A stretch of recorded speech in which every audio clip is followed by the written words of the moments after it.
Assembly budget సమావేశాల నిర్వహణపై business advisory committee BAC కీలక నిర్ణయం తీసుకుంది.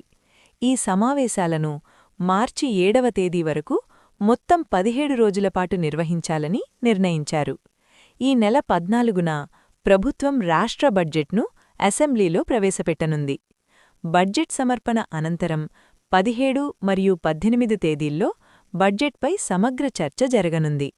మధ్యలో వచ్చే సెలవుల వివరాలను పరిశీలిస్తే ఈ నెల 15న మహాశివరాత్రి పర్వదినం సందర్భంగా అలాగే 16వ తేదీన సెలవు ప్రకటించారు.